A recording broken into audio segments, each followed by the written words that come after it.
Everybody's talking about when Moshiach is coming. There's words about it everywhere.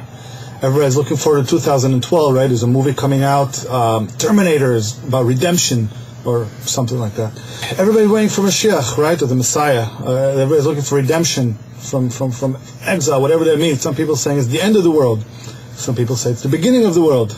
I think it's the beginning of the world. So I thought, as difficult, as weird as it might be, that I will speak, with God's help, about what the Lubavitcher Rebbe says about Moshiach and what that means to us according to what we learned from Kabbalah and from Chassidus. Mashiach's coming, as climactic a moment as it is a process just like everything else. True, there is a moment where this guy shows up and is like, hey guys, game's over, everything will be good now, come with me.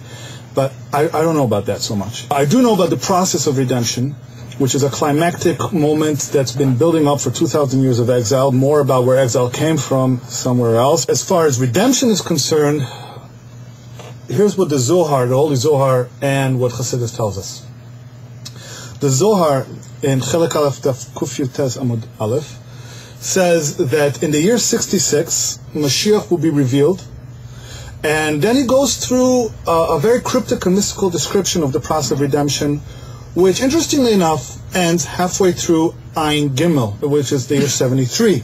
Now, these are the Jewish years. Now, conveniently enough, the Zohar did not mention the century or the millennium. The Rebbe Rashab made certain preparations in the year 5666, which came out to be the year 1906. 2006 was Tafshin Samach Vav, the year 5766. And the process of redemption goes on until the year 5773. Which corresponds with the secular date of 2012. Not the December 21st, 2012 necessarily, but like I said, this is a process. There's a lot of things that are happening along the way, and we're going through it. In fact, we're in the midst of the 9 months, which is the 9 months is called the Chevlei Mashiach. The Zohar in Zohar Chadash in Parshas Balak is referring to the Kapitel 20 from the Psalms, from Tehillim, which has 9 verses and 70 words, and it says in the year 70, Mashiach will be revealed.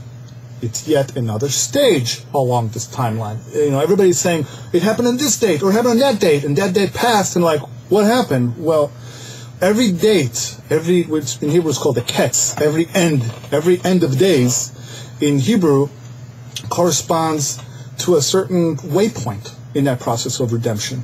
For example, there's a famous story between the third and the fourth Lubavitcher Rebbe. The third Lubavitcher Rebbe, the Tzemach Tzedek, when he was Rebbe, his son, young son, who later became the Rebbe Marash, came to him and was asking about a certain ketz, a certain end of days that was, destined for those years. And he came to his father and says, Father, where's Moshiach? And his father, the Rebbe, the Tzemach Tzedek, said, well, they printed the Likutei Torah this year. And the Rebbe Marash said, no, Daddy, I want Moshiach in a way I can see him and feel him. Or in Hebrew, not in the spiritual terms, physical, practical terms. And the Rebbe tells us that this is something that we should all learn from, that we should want Mashiach in a most practical way. But beyond that, the Tzemach Tzedek said Mashiach came because they printed the Likutei Torah. Likutei Torah happens to be the magnum opus of the Hasidic philosophy, as it is explained in Chassidus Chabad, which explains the Kabbalah in a way that we can intellectually understand it, as opposed to just being spiritual stuff. And it was a big level of revelation of godliness, which is a redemption. But it wasn't the complete redemption, and this has happened. Obviously, since this was 150 years ago, and there was a lot of Geulah in those 150 years, unfortunately. In the year Tafshin Nun, in 5750, was another major transition, and many along the way. Maybe later on, I'll make a timeline and I'll explain a little bit more detail. But now, let's talk about what it is right now. The Zohar in Balak says in the year 70, Mashiach will be revealed. 9 months before that, a shul will burn up in the south and 5 tzaddikim will perish. Happens to be, I don't know exactly what's the number of what happened where, the attack on Mambay, when the Chabad house there was in Rosh Chodesh Kislev, which is exactly 9 months to the day of Rosh Hashanah, Tafshin Ayin. Tafshin Ayin, we know, is the numerical value 5770. 770, besides being the address of the shul of the Lubavitcher Rebbe, it also has the numerical value of Beis Mashiach, the house of Mashiach, and Ufarasta, which may then be spread out. And we know that from 770, the Shluchim go out, the Chassidus goes out, etc. Every year affects a certain tikkun of Sfirot, This year, 5769, Tafshin Samach Tes, is the tikkun of Malchut of Netzach of Hod of Yisoid. I'll show you the math later. The year 5770, Tafshin Ayin, is the tikkun of, we're beginning a new tikkun, because it's a new decade, of Keter of Hod of Yisoid, which is the beginning, Keter is the beginning of the 10 years that are being metakin, or rectifying, Hod of Hod. Hod of Hod, in Sfirat Omer, is Lag BaOmer. Hod of Hod is a very critical point in Kabbalistic structures. It is just a point of self-nullification. This is the Rosh Hashanah Tafshin Ayin, 5770. In the 9 months that we're in. But what does that mean for me? On that date, Moshiach is coming? Well, I don't know much about Moshiach coming. Nobody does. But here's something that I understand from the Rebbe's writing. The Rebbe wrote 18 years ago that we're all sitting at the feast of Moshiach, and that the redemption is here.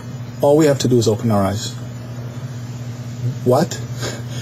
There's so much darkness in the world since then. How can you say that? The redemption being here means that while in previous generation, to receive enlightenment, to receive an experience of the godly realm, which is the other 99 percentile, let me explain that. We have 5 senses. Sight, smell, taste, hearing, touch. They're giving us all of our experience in the world around us. But they're only giving us 1%, so to speak, of what's really going on around us. We don't have sensors for everything else that's happening to us. That's called spirituality, the spiritual realms, the godly realm, whatever it is. There are ways and techniques for people to refine themselves to the extent that they can receive divine revelation and prophecy and things like that. But those people were tzaddikim.